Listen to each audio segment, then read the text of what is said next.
Hello and welcome to the All 12 Signs video series for the new moon in Virgo that's happening on the 2nd or 3rd of September.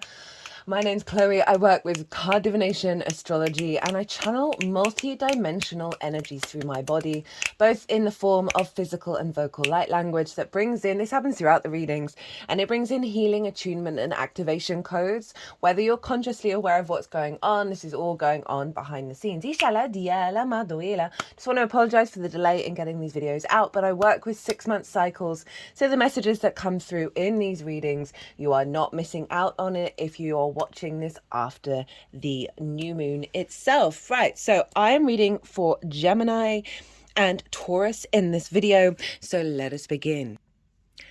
Gemini rising. How you doing, Gemini?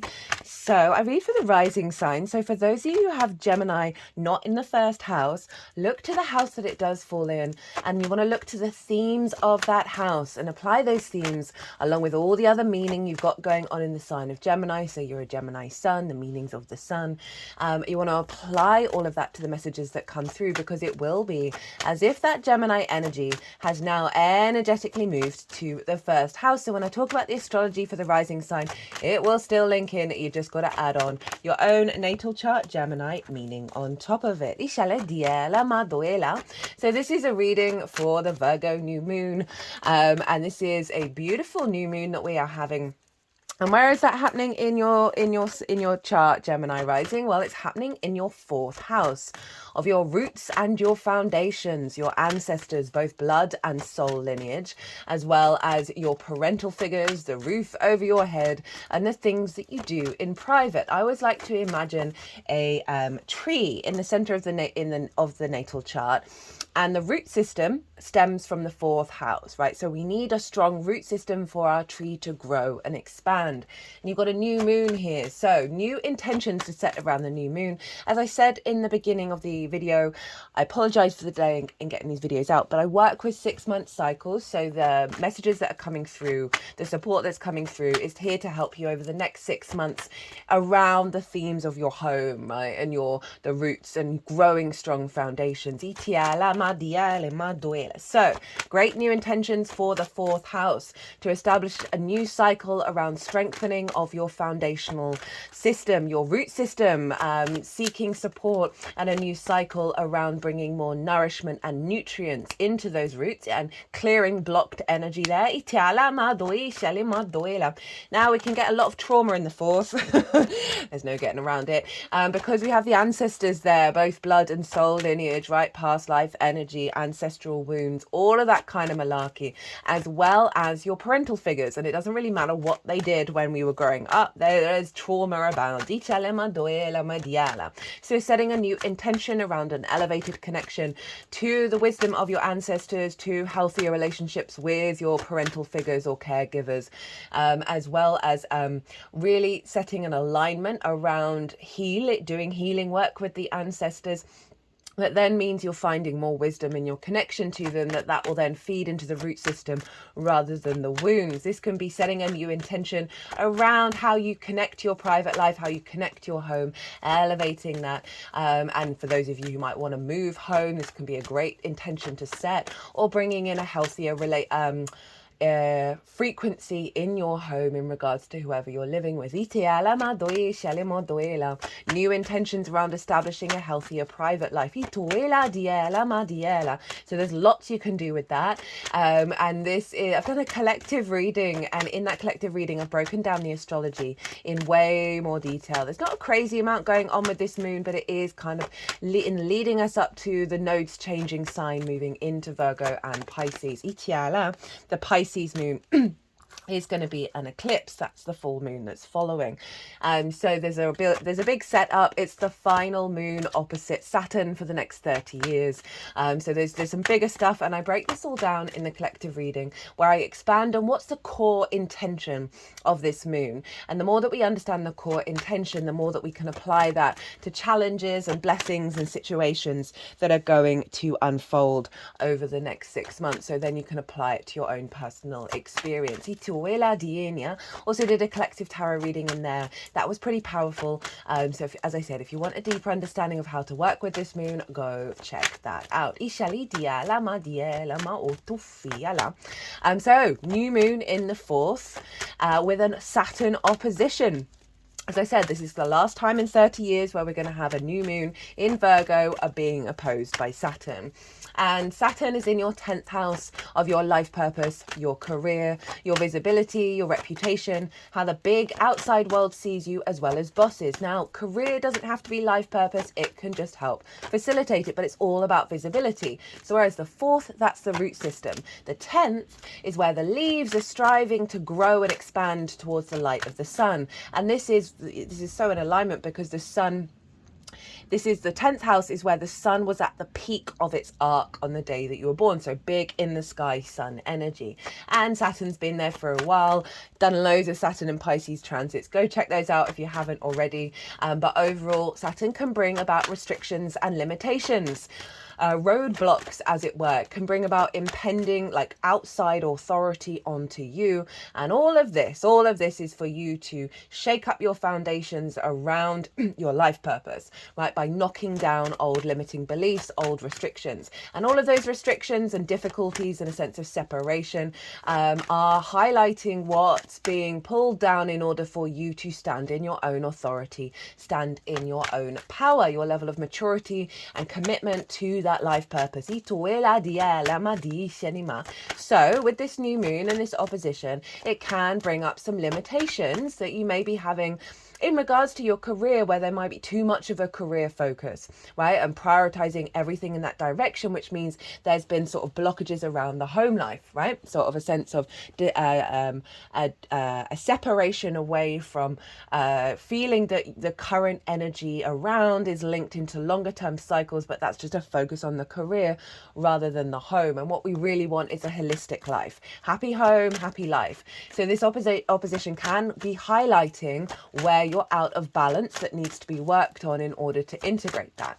The flip side with an opposition is all about balance. It is all about commitment and integrity and legacy energy. So we can see Saturn helping you understand the cause and effect of what's going on in your life purpose, understand the actions that you're taking, bringing in a higher level of integrity and maturity around that is facilitating your capacity to heal and grow in the home, to facilitate your understandings, your wisdoms of what's going on in your life purpose, and bring that into your root system, and with the intention around having a happy balance.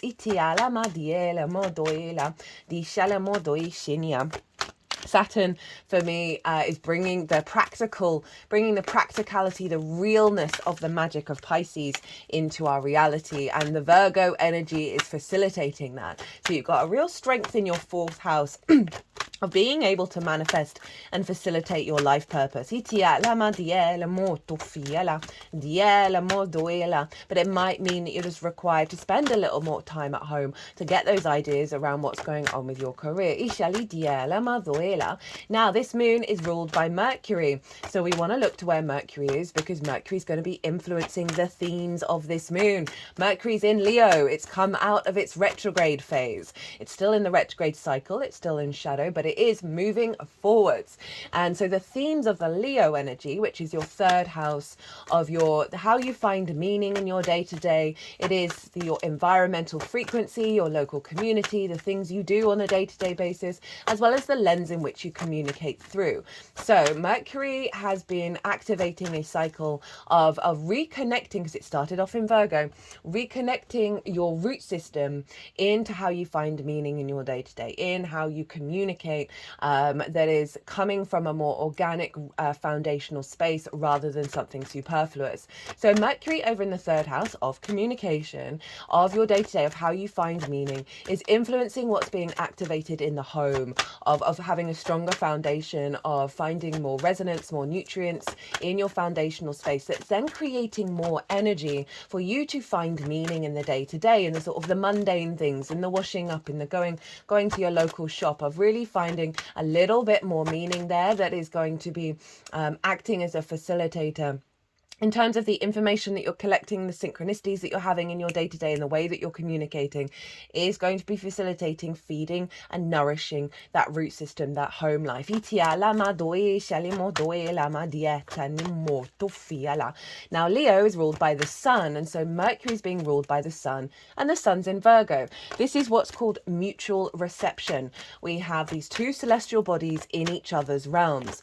Imagine you're going around a friend's house, they've just moved or something, and they're not there, and you don't know where anything is. And so you can lose a lot of time, a lot of energy trying to figure all of that out. Whereas when we have planets in mutual receptions, i.e. when they're in each other's realms, there's like a hotline, a psychic hotline between them where they're working together, they're facilitating each other's agenda, as well as so giving support of like where you're more in flow, where you've got just an intuition around where everything is, you're able to harness the resources. So not only is this a Mercury ruled moon, but it's doubled down by the influence on the sun as well. So you've got a real vision and purpose around the information and the reality that you're perceiving, and how you connect to it, how you share that information, how you understand and develop a heightened level of your environmental frequency, right? Really in alignment with the heart space, that's going to feed into the Virgoan energy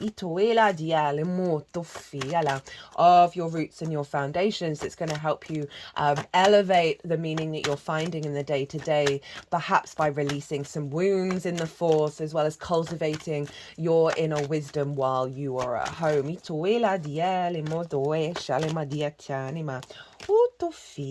Hello, Leo. Leo at the bottom of the deck. Now let's just get you one oracle card before I kick in to the astrology.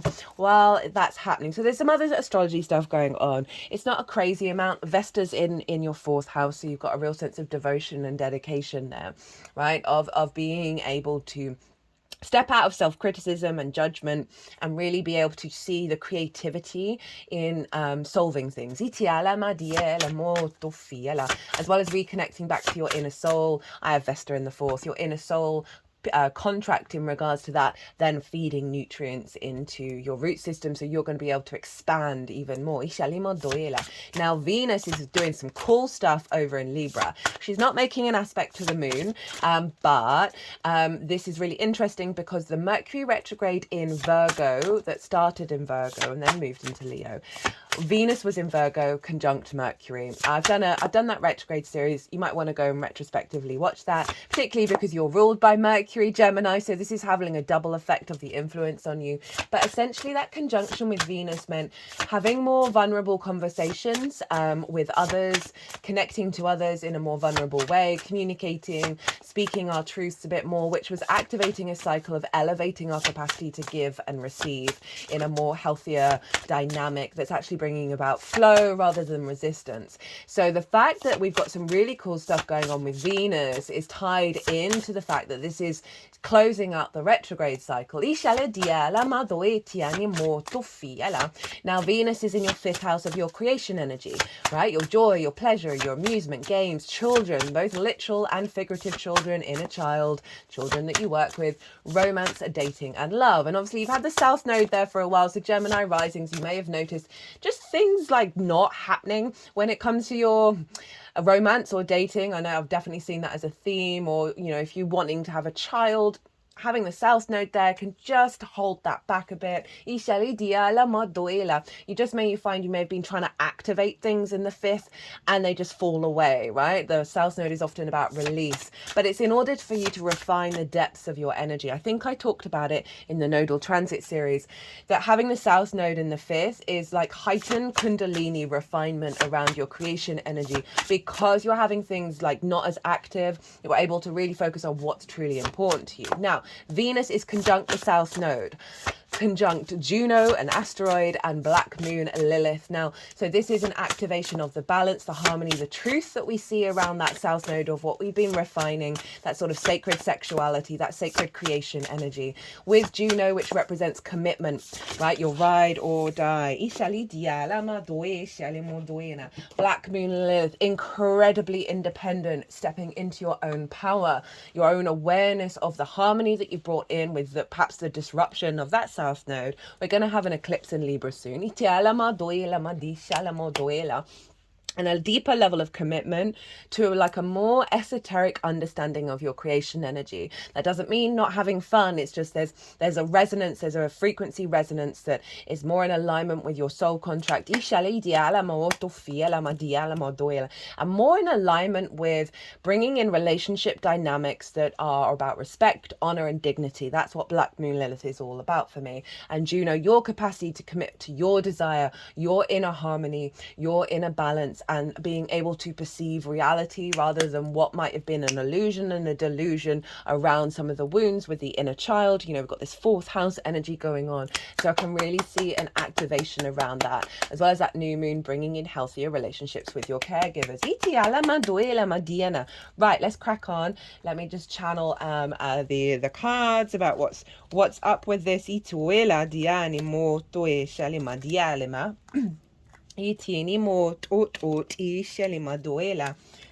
didn't see any of these. Ituela diele motuela dialema. Okay,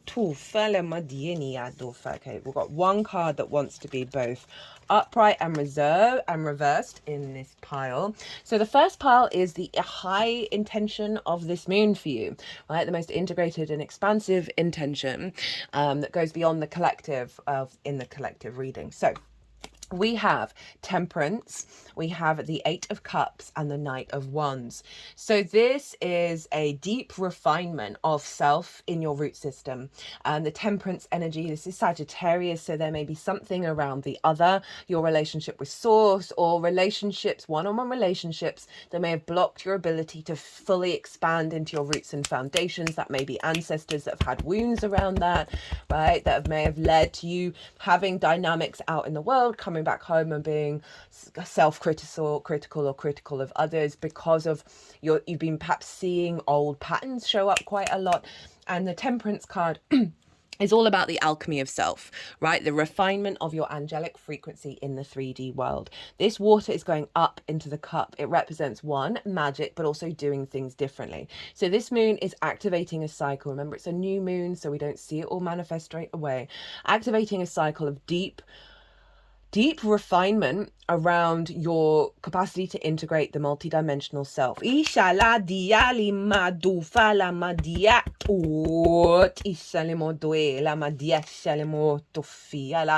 And then we have the Eight of Cups. This is Saturn in Pisces. So through this alchemical process, you're going a lot of unconscious responses, trauma responses, limiting beliefs that are so ingrained within you that they feel comfortable, i.e. the cups are upright, that they actually form patterns of neglect or repeating cycles, and it can be really difficult to walk away from, let alone observe, and realize, okay, no, this genuinely isn't serving me.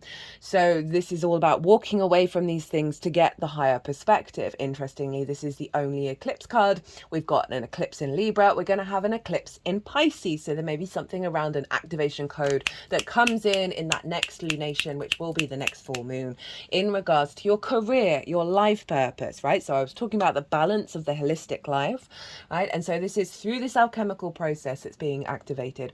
You're going to come into a greater awareness and greater courage and capacity to walk away from these underlying issues. That have caused blockages in terms of the strength and capacity and value of self, and the understanding of how strong your foundations are in order to launch into your career, your life purpose, in a way that isn't part of the old paradigm. And this is leading to the Knight of Wands. So we've got some fire stuff going on here. In the collective reading, it was mostly fire. The reason why that is because Mercury over in Leo is trine Chiron in Aries. So wounds around hopes and dreams manifesting, wounds around connecting to groups in a healthy way, wounds around reaping the benefits from your 10th house are coming through. So you're going to have a deeper wisdom. You're going to notice synchronicities, information, ideas, conversations that you're going to have that are going to activate as triggers to integrate and bring a greater sense of wisdom around what Chiron's doing. Chiron in the 11th is all about your capacity to do deep healing for the collective, ila dila, to kind of understand the greater wounds of the collective. But let's get back to the Knight of Wands. So this is activating a cycle of you embodying your passion, embodying your spark of spirit, of having movement and momentum and energy to take action, to create and transform. So we think about more movement and meaning in your day-to-day, in the way that you communicate, in how you find your environmental frequencies giving you energy rather than draining you, and you're more liberated. I feel like there's a clearing in the emotional body of your career that's giving you more an alignment to act from instinct, that is serving your capacity to have a lightness of being that is freeing up any heaviness from the roots and the crown, where your instincts coming through are going to be in alignment with that alchemical process, that refinement of self in the home space, that is just giving you more energy to take action from your instincts and your spirit.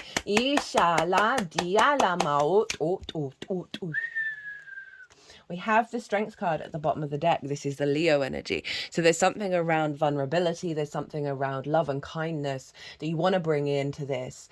You want to strengthen your capacity to find a deep level of unconditional love in your root system. To work with your instinctive self as well as your higher self and collaborate with that, right? And through that, you're going to find vulnerable situations that are going to bring about strength. This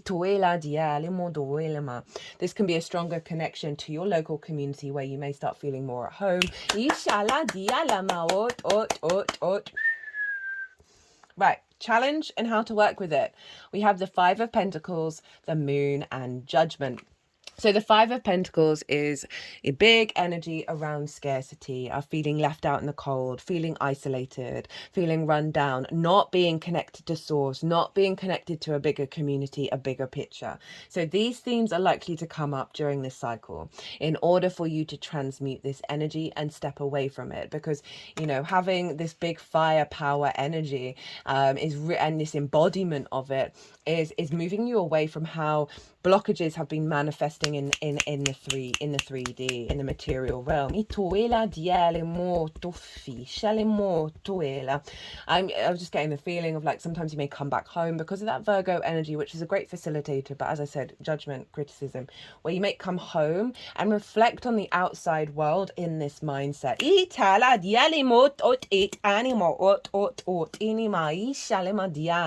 You may have just felt a bit run down or not getting the support that you need in your home life as well. These things may bubble up. Just step back and observe. This is a very yin moon, right? It's water and earth. This is about the unfolding. We then have the moon, which is Pisces, and Judgment, which is Pluto. Now, Pluto's just entered back into Capricorn. I've done a Pluto and Capricorn series. It's not going to be there for very long, but it's trining this moon by sign, not by aspect, but by sign. And Capricorn is the outside world. It's the outside world's resources.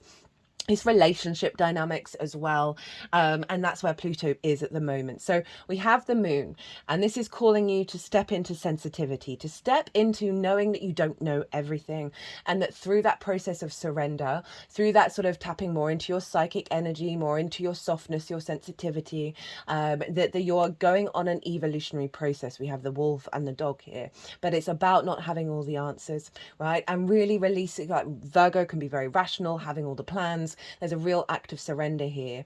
And we've got also, this is Pisces, so it's your life purpose, your career, sense of visibility and reputation. And it's calling you to find answers through the more non-rational realm. To really, when we're stepping into this space, to call on your intuition, to call on your emotional body, and make sure that you are also tending your own needs without expecting the external world to do so. And also feels like this, through this process, there's a block around the life purpose that's coming from the fourth. That by stepping and embodying the moon, that sort of flow state of understanding all things do pass. You're in more flow with how things are going to unfold rather than trying to control and plan all of it. Judgment, right? Let's step outside of Pluto. This is about ascension energy. These are all the dead, right? So very appropriate for the 4th house. This also can be old ancestors as well as old versions of self. So you imagine a lot of stuck energies hanging around with ghosts and all that. What is that certain situations have happened where there's grief, where there's frustration, where there's rage, where there's vengeance. And they're often, when people pass on, they hold on to that, especially if it's a big wound. And that kind of gets stuck in the energy flow, in the energy field. And when the Judgment card shows up, this is saying that there is an ascension process going on. Another angelic frequency. You've got 2 out of, I think, the 3 angelic cards in the tarot. And this frequency is raising this energy up, right? Essentially where they're able to let go. They are grey. They are linked into the hermit of inner wisdom. And essentially there's some energy and old versions of self as well as ancestral wounds that are going to be elevated during this process of stepping into the moon, where you're releasing a lot of entanglement. You might want to listen to sound frequencies at home, or just have this card out to sort of acknowledge that you're accepting the process that's happening. That is, it's almost happening in the 5D, but it's affecting the 3D environment. So meditation, sound baths, salt baths, that's great for Pisces opposition. Or having a meditation around feeling this energy be lifted, feeling the old versions of self coming to the surface, and being in awareness of observation so you can step into a higher frame of judgment. So how to amplify this energy? We have the Fool crossed by the 5 of Wands that wants to be upright and in the reverse, so it's both. And then we have the Queen of Wands. So we've got the Knight and Queen of Wands, lots of passion, lots of transmutation, lots of creativity and independence, right? Rather than being bound by that which happened in the 4th. So the Fool is saying you are embarking on a new journey. You want to tap into this. You want to tap into a more open heart space, right? And have a sense of faith in the unknown. The Fool doesn't know what's going to happen to it, but it's open to the possibilities. Again, it's ruling from the chest, which means it's ruling from the heart. So there is something around letting go of a lot of old shit, basically, a lot of old heaviness, and realizing that you are closing out a cycle. But in order to do so, you've got to be really open and receptive to that, there is an honoring of a renewal here. And it's coming with the 5 of Wands. So it's predominantly wanting to be in the reverse. So it's a reflection around this energy falling away, and this is kind of like conflict energy. There's a lot of going on. You could have a lot of stuff going on in the home, but things aren't necessarily manifesting. Lots of ideas, lots of passions, and they're just in a dust off. It might have been low level conflict. It's not the 5 of Swords that happened in your early years that maybe keep recreating in your home life. You know, there's a bit of chaos energy, right? So you may just feel quite frenetic at home, of like never getting anything finished. This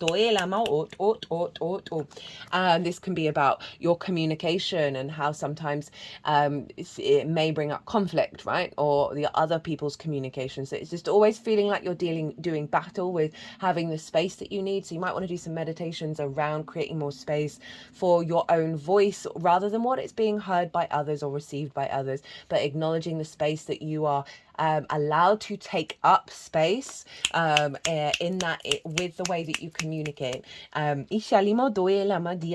also so in the upright, it's letting you know to focus on what this means to you in the upright. And there may also be situations that happen because you're activating the Fool, which means this bubbles to the surface.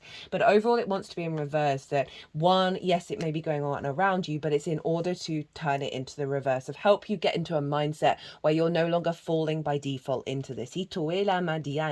Queen of Wands, big fire energy, right? There's a sense of confidence, independence. She's going her own way, and there is this passion, this creativity here, but it is about stoking the fire within you. That queens are very yin in nature. They bring depth through observation. They strategize, they plan, they bring nuance and depth to this fire. And so there's something around really giving space for you to allow this cultivation to happen around your independence and your confidence. Okay, final card. This is from What We've Forgotten Oracle deck. The reason why I'm bringing this in is because Saturn's linked into karma, cause and effect, longer term cycles, time, right? So there's something that's been missing. This is a clue. This is a helpful tool to apply to this transit that may sort of like have been dormant within you that needed reflection on. Itoela diale mo toela. Where are we? It's so interesting. The card before this is the ancestors. The road to Narnia, or is it Wonderland? When we honor that we are made of star stuff, as if we're sending a signal and a sign to source that we are in the world and we're ready for messages. Human antenna reporting for duty. So that antenna in the fourth is being supported by Mercury being in the third house of communication, with that Capricorn energy of your relationship dynamic, especially with source, of receiving a lot of wisdom and a lot of activations while you're at home, while you're in that private space. And it's sort of being awareness that you are an antenna, your frequency, doing practices around realigning that antenna frequency. As we move into being back in balance with the systems from which we are made, actual physical doors in your life may open. In that balance of Libra, opening the door to wonder is a physical act as much as it is an intentional act. You may have more than open doors. You may find that the whole roads open up.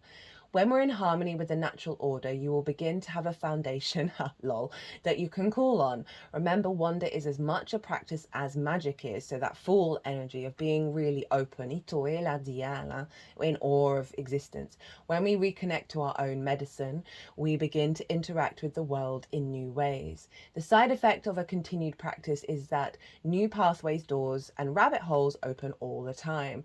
As a result, all those open doors, you are likely going to have lots more adventures. Life does become a wonder-driven scavenger hunt when we get to be on a team with the greatest intelligence there is. All you need to do is be open to the possibilities. If you're not ready to open your door yet, just crack the window. This week, practice looking for open doors in your life. Notice where opportunities may arise and look for opportunities to follow the breadcrumbs. If you decide to do more than crack the window, make a note of what doors have opened to you and where others may have closed. Consider times in your life where you may have experienced an open door, or where a series of closed doors may have led you to a whole new wonderland. So this is kind of being peace with things that might not have worked out. That's that kind of ancestor work with judgment. As well as an awareness of a new moon that is facilitating, activating a new frequency. It's wanting to go over the strength card. So there's something again around communication, your local community. You might want to sort of go on walks and see what portals are around, whether you need to close some. Maybe around the house.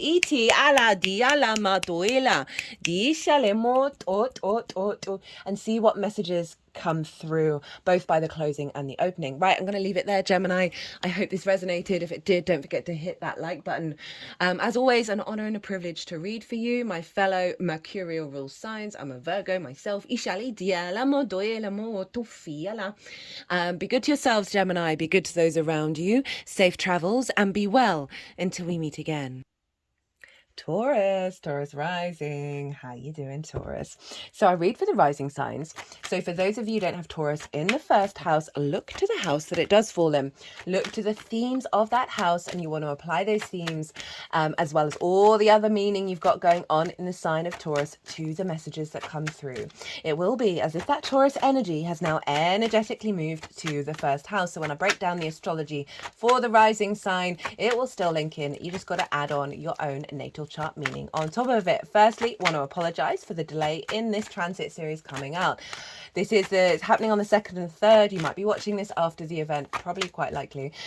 Just know I work with 6-month cycles. It's taking us up to the full moon in Virgo, so you're not missing out on any of the support and messages that are coming through in this reading.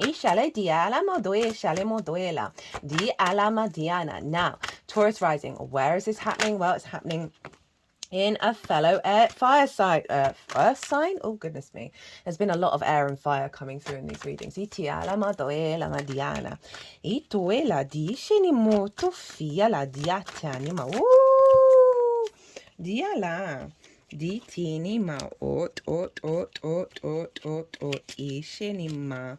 You got a bit of a bonus card. Right, so it's happening in your 5th house of your creation energy, right? This is fun, amusement, games, play, pleasure principle, romance, dating, love, children, both literal children, your own children you work with, your inner child, things you birth into the world from a creative point of view. So this is beautiful energy coming up with this new moon. Great intentions set around elevating your capacity to create on this planet, healing any wounds around romance, dating, and love, any inner child stuff, any difficulties tapping into your creative energy. If you want to bring in a new frequency around connecting and romance, this can be a great moon to set intentions around that. If you want a child, right, the new moons in the 5th can always help with that, but there's obviously going to be other stuff going on, so I don't want to put too much onto that one.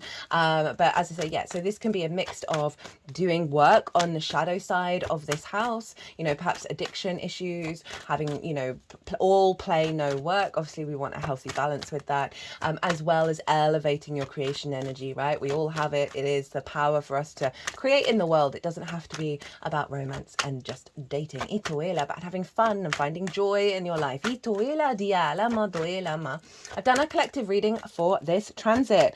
I've broken down the astrology in way more detail to kind of tap into the most integrated, expansive intention of this moon. Also did a collective tarot reading as well. That reading was pretty cool. And so all of this information can kind of give you a sense of perspective. I keep forgetting to hit my timer.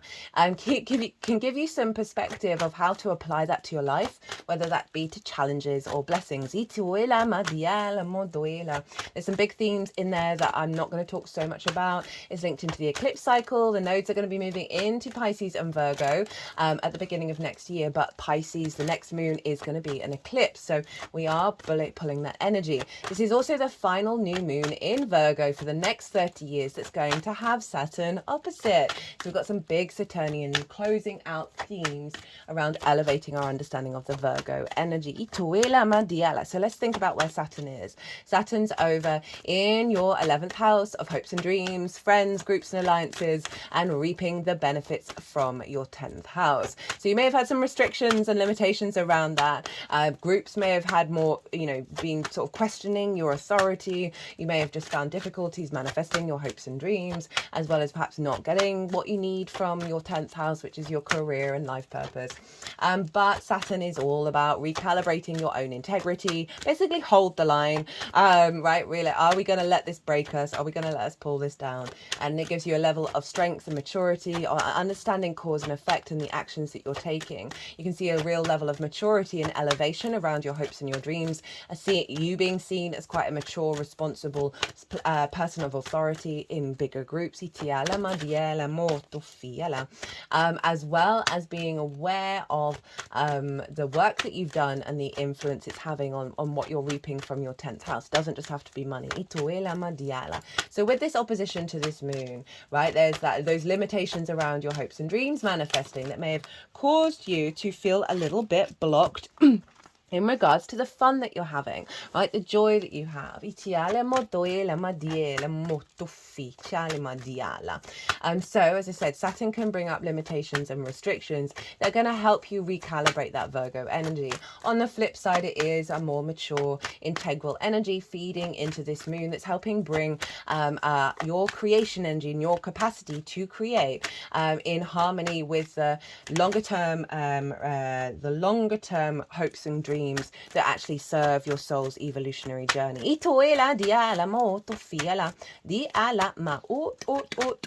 Now, Mercury rules this moon, so we want to look to where Mercury is, because Mercury is going to be influencing the themes of this moon, and Mercury has come out of its retrograde phase. It's still in the retrograde cycle because it's going over the degrees it retrograded at, but it is going direct. It is now the morning star, and it is influencing what's going on with this moon. And so it's over in the sign of Leo, which for you is in your 4th house of your roots and your foundations, your ancestors, both blood and soul lineage, as well as parental figures, the roof over your head, and the things that you do in private. This is your root system where you can grow from.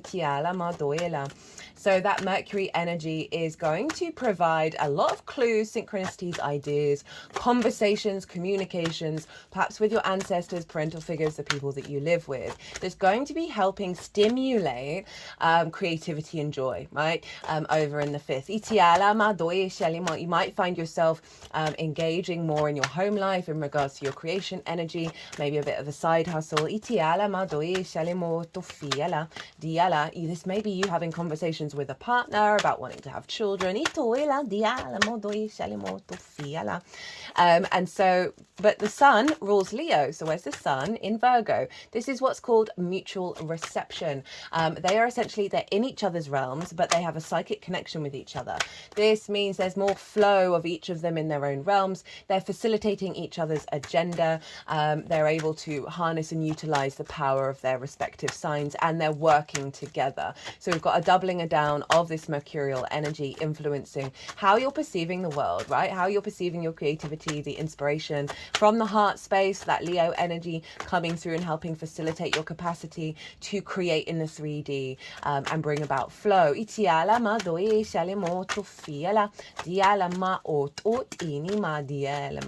Now, there's some other astrology going on, which I'm not going to talk about, but I do want to let you know that there is some stuff going on. Vesta, the asteroid, is in the sign of Virgo, so this is adding on a layer of devotion and dedication to this cycle, right? It's really adding a level of maturity. You know, that Pisces energy of Saturn is the, you know, making that magic real, and the Virgo energy is able to create and bring it into the 3D realm. So that's really powerful around, you know, joy, hopes and wishes, good spirits, of a deepening of your capacity to let things unfold. It's very yin energy, to have trust in the process that you are elevating and maturing, but it's not necessarily all about direct action. It's certainly a state of observation, and through that observation, you know, sort of awareness perhaps of difficult situations, providing a lot of wisdom for you, that you're then able to build upon. So Venus is doing some cool stuff. And she's doing cool stuff just by herself. She's not making an aspect to this moon, but it is linked into the retrograde cycle. And so at the time when Mercury went retrograde in the sign of Virgo, before it then moved into Leo, it was conjunct Venus. And that gave that retrograde a flavor of vulnerable communications that are leading and sort of going back and forth over certain things that were leading to heightened levels of stepping into vulnerability that's actually bringing in a heightened level of reciprocity and healthy relationship dynamics between giving and receiving. So that's the Venus Mercury energy, and she happens to be conjunct the South Node, the asteroid Juno, and Black Moon Lilith. So powerful energy around what you've been working on in the sign of Libra, which is how you work, physical health, routines, co-workers and pets, right? So really facilitating an elevation and a refinement of that, connecting the dots, finding your inner truth, your inner balance, your inner harmony that's in alignment with your soul contract. Venus in Libra with the South Node. Juno, all about commitment, your ride or die. Black Moon Lilith is very independent, seeks respect, honor and dignity, and if they're not getting that, they're out of there, right? If they tried to work it out and it's just not happening, they're gone. So there's a real alignment around a very empowered Venus in her own sign that's bringing about a sense of harmony, creativity, connection, love and appreciation for all the work that you've been doing with that South Node energy. And elevating a deeper commitment to the esoteric inner alignment of the way that you work, or the way that you perceive the way that you work. That's actually facilitating more creativity and expansion around communicating and finding the next stages and the next details of that elevation.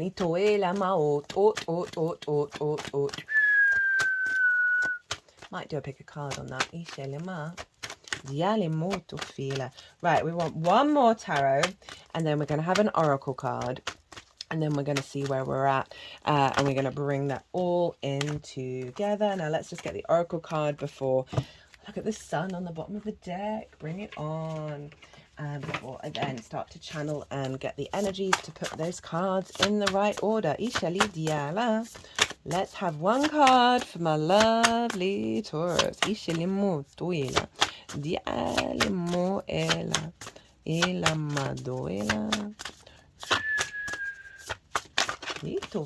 you got two. You're my last reading for the day, so I'm going to allow we did that one already.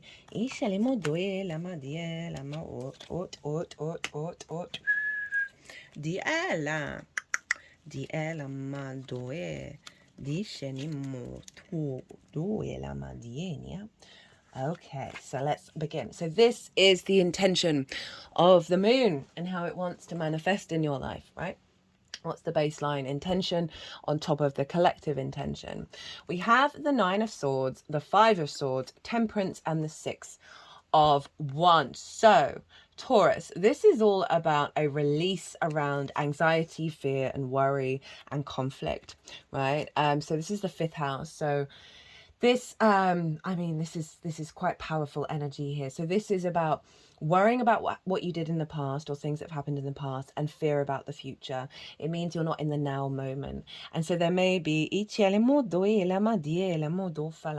there may be energies around old relationships, old connections to pleasure, joy, amusement. This can be addictions, this can be inner child stuff that is keeping you out of being present in your creation energy. As I said, this may be like going and hanging out with friends, right? Saturn over in the 11th, and then you spend the whole time just worrying about what you've said and done. Virgo is hypercritical, hyper judgmental, both internal and external, because they see the problems, they see where there's blocked energy, right? And they hold themselves to such a high bar. So having that in your fifth house, very powerful of being able to bring flow and facilitate and create in the 3D from a deep healing process. But I can see like over worry, right? Even though it's an earth sign, because it's ruled by Mercury and has quite mercurial energy in terms of the air of like communication, ideas, perception, it can often be deemed as an air sign. So we've got this air sign showing up with how you're then shifting this into the practical reality. So again, sort of worry, anxiety, this could be wanting to have a kid and it not happening, wanting like a creative project to work out, worrying how that's going to, going to be affected, your children going out into the world and worrying about them.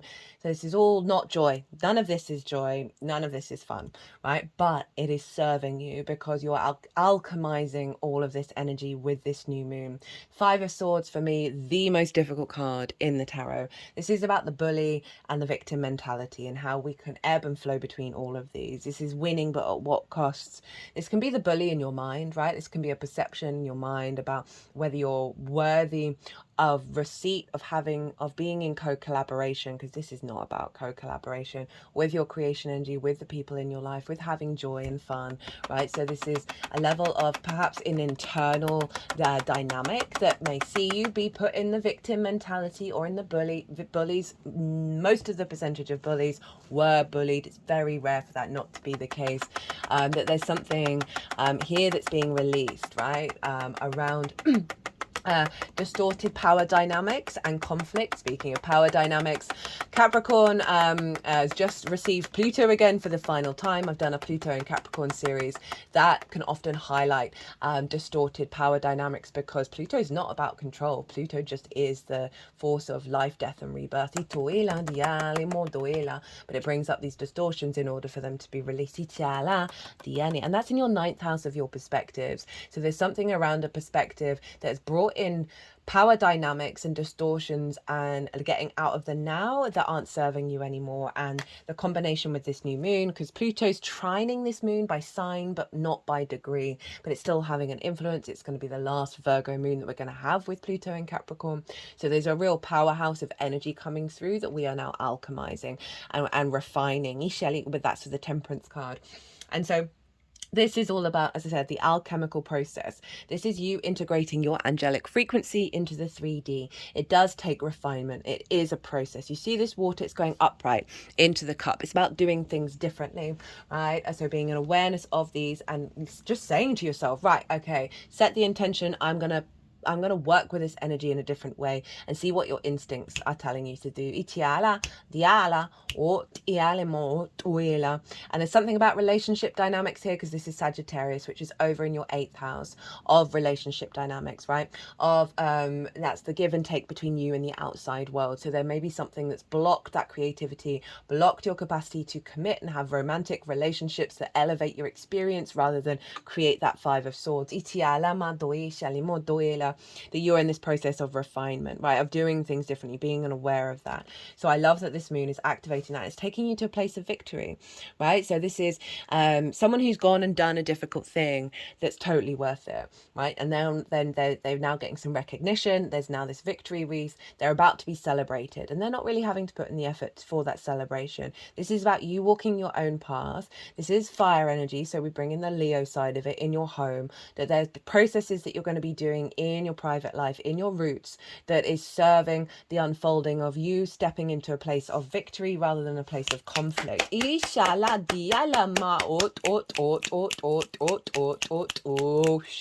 What this feels like is a real shift from an old timeline that's blocked that joy, blocked that passion, blocked that creativity, that through the process that you're going to be doing, the mental process as well with those swords of how you communicate to yourself, how you communicate to others with swords, how you pick up on those synchronicities, is going to be doing a lot of deep healing. That's actually going to be, it's going to feel potentially hard work, but it's going to be liberating you into a sense of, I did the damn thing, and now your frequency, now your spark of spirit, your inspiration is going to be coming from a different perspective, and it's going to allow not only you to feel good about it, but other people to really appreciate how you're showing up in that regard. Well, the sun at the bottom of the deck on top of the 10 of swords, so very karmic closing here around this is the inner child. So that's great, this is showing up. Wounds around that, perhaps there was conflict at home and anxiety at home, definitely with that 4th, 5th house combination that has blocked your capacity to manifest in the world from this place of joy, this place of illumination and freedom.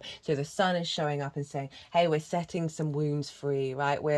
You're feeling the warmth, you're feeling the animation rather than the freeze and the sort of the getting out of the now energy. The challenge and how to work with it. We have the Page of Wands in reverse, the 6 of Swords, and the Emperor. I'm being called to think about the 4th house, right? This is, Mercury and Leo, that your voice may not have been very visible and loud. You may not have felt very heard growing up, right? Inner child work, or in a past life energy or ancestors where you simply haven't had the voice. You haven't had the inspiration. Not that you haven't had the inspiration. It's just it hasn't been able to get out in the world.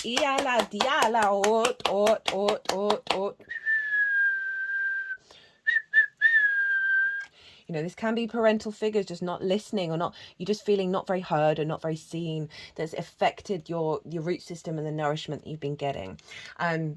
This can be blockages with source, blockages of inspiration with your creativity, with love, opportunities around that. So any number of those themes may come up during this cycle. Just know they're coming up so you can observe and you can figure out, okay, is this even me anymore, right? Or what practices do I want to put in to help do some deep healing, some deep restorative work, because this will all come into the upright. And to know to not take it personally, to not get worried about things manifesting in the right time frame. Let it unfold and be an observation of those blocks, of those misdirections, miscommunications as well that may lead to that conflict, all of that kind of stuff. How to work with it. We have the 6 of Swords and the Emperor. So the 6 of Swords is kind of like the acknowledgement that you are in between realms, that you're in between a process of moving from a place of survival to a place of thriving. And in this in between realm, you are being protected. So be aware of that, even if difficulties are coming up, because all of this is getting you to understand your core perspectives. What's going to serve you, that's going to work for you in the landscape of thriving. So your core perspectives around creativity. Not that you may have not had a difficult love relationship, that's impacted your sense of self-worth, or your creative outlets haven't been received. Why is it you do the things that you do that stem from joy, regardless of whether they are impacted or affected or observed by the outside world? This is all about cultivating your core perspectives that you help bring you joy and that have got nothing to do with anybody else and how they perceive them. The Emperor. This is stepping into your agency. Mercury is actually trine Aries. So Aries is in your 12th house, your hidden house, your house of mysteries, the unconscious responses, right? So this can be trauma responses, limiting beliefs, love languages that we've learned from the 4th. Grief, loss, isolation, anxiety, depression, all of that good stuff. Underneath all of it is the cosmic joke of the magic of our soul. That Aries energy is actually your core powerhouse. It can feel very personal to you, but not necessarily integrated in the rest of the chart. You had Jupiter move through there, so you've done some great work on that 12th house, because this is the Aries energy. But in alignment with the trine with Mercury, again, lots of wounds coming up around blockages, around being seen, being heard, being able to express yourself from the parental figures or the ancestors, or both. That Chiron over in the 12th is helping facilitate, find wisdom and elevation with Mercury. So that Emperor energy is saying this is about you stepping into your power, your sovereignty, your energy, nothing to do with anybody else, nothing to do with what's happened to you from the past, but the inherent frequency within you of that confidence of, I understand that my experiences are going to provide me with wisdom. I learned from that, and I'm going to be able to go beyond that and really be able to step into your own divinity, a level of control over how the external world and its response to your 5th house has potentially diminished you, that you are stepping into your own power of not letting it be entangled. These things may still happen, and that is what happens when we timeline shift. That's what happens when we upgrade, that they still show up in order for you to realize, oh, that's not bothering me anymore. Stay in your power. Stay in your authentic resonance during these difficulties. Honor that this is an experience that you are going to get a lot of wisdom from. So, how to amplify this energy? 2 of Swords, 9 of Pentacles, and 3 of Pentacles. I was talking about Virgo when this came up, and I was about to talk about Venus, and this is Venus in Virgo. So the 2 of Swords is calling you to do deep meditation, to go within, to realize that it's odd, it's with the 6 of Swords is like the journey to the new landscape. This is acknowledging that there's an essence of you that's already in the new realm, already new in the landscape, right? And this figure is going inward to recalibrate to that frequency, to that perspective, an honoring of all that's come before you, of who you are, right? And I'm figuring out, okay, what is me that I'm taking into the new realm? Who am I in this new realm? I say new realm, I say new you. These are all just you, old yous that have been covered under layers of bullshit that are now able to come out, right? It's always going back to the self, going back deep into self. This happens to be the moon in Libra. So there's something around the 6th house. We need to understand that in order to have healthy relationships and be able to create and be able to work in the world. So there's something around a reflection on what does and doesn't work in your life, right? And being able to really find deep intuitive wisdom and understanding and clarity about how you are going to engage with the world from a place of joy and a place of creativity.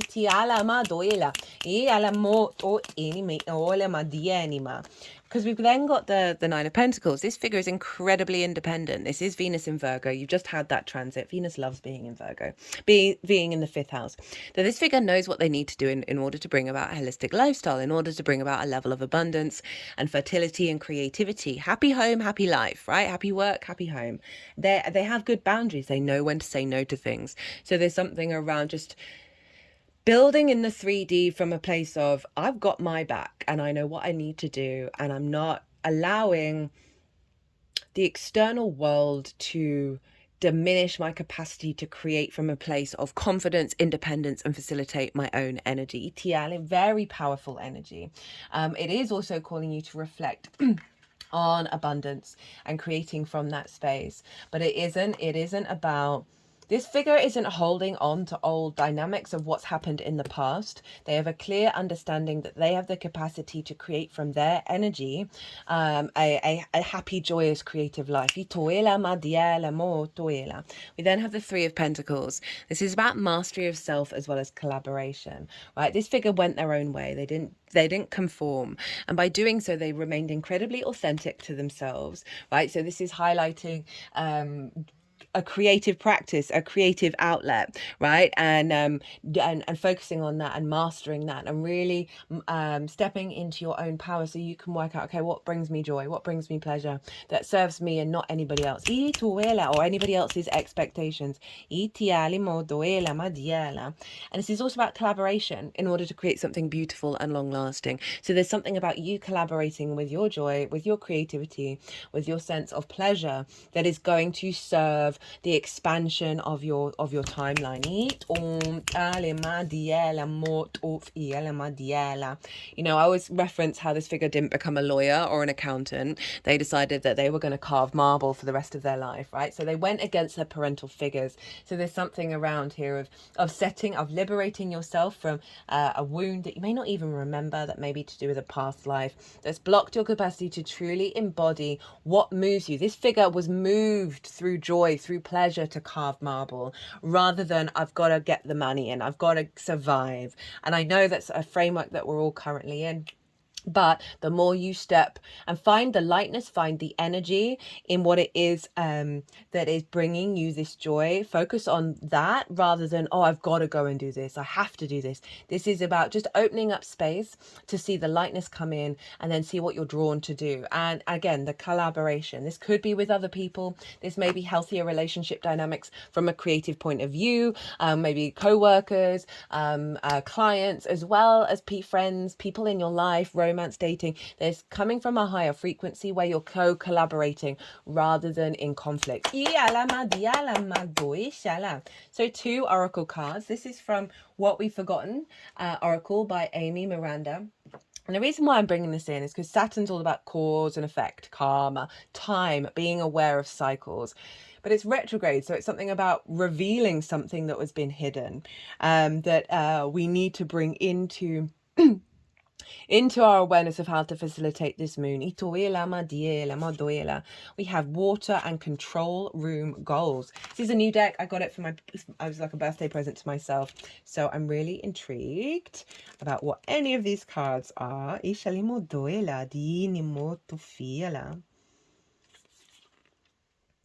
Oh, I like this. Diving in, going all in with source, right? Your creative relationship with source. Water is the first element we meet in the womb. It knows us, it soothes us and cleanses us. But it can also rise up and become a force so destructive it impacts the seemingly immovable element of earth. Water is a conductor. Water reflects. Water brings waves of change. Water remembers us. Water purifies us. It's part of the sustenance of source.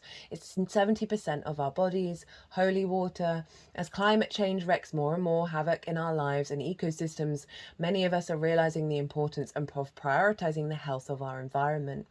This ability to work in meaningful collaboration with nature has always been a part of us. It's part of our spirit. It's always been right there. Yet most of us take it for granted, as it's always there and it's largely unremarkable to us because we've forgotten how to communicate with it.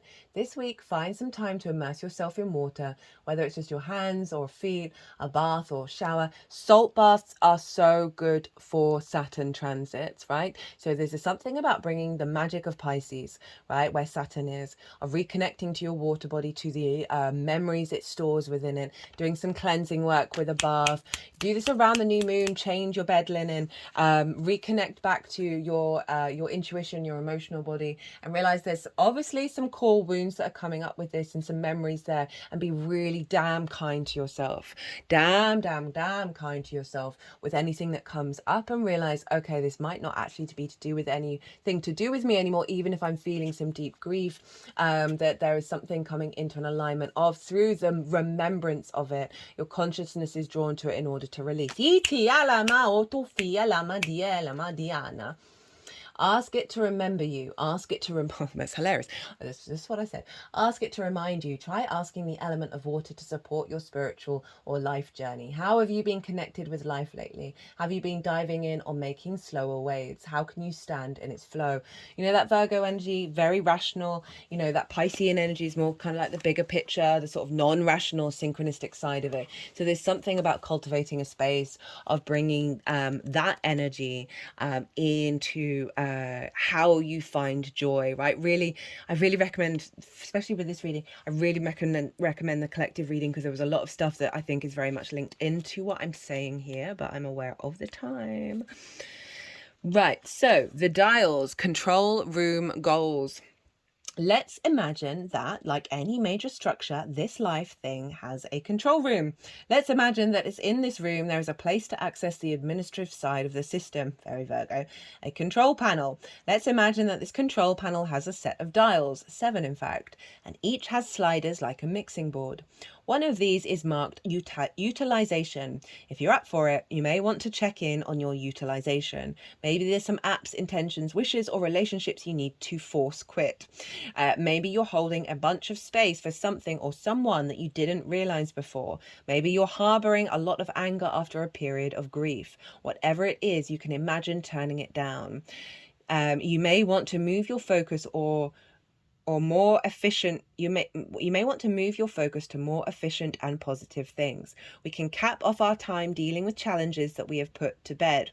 We can keep it clean and tidy. We can keep a clean and tidy control room. You don't need stuff from the trauma shed making its way into the temple and mucking up the control room's workflow. Consider anything you may need to clean up or adjust, and notice the difference in the week ahead. Ooh, I like that. I like the Virgo energy with the water, of sort of acknowledging that there are some practical, rational, logical things you can do. And one of them is realizing that old frequencies, old wounds, like deep wounds from the childhood, are in the water body, but not in your grounded resonance physical body.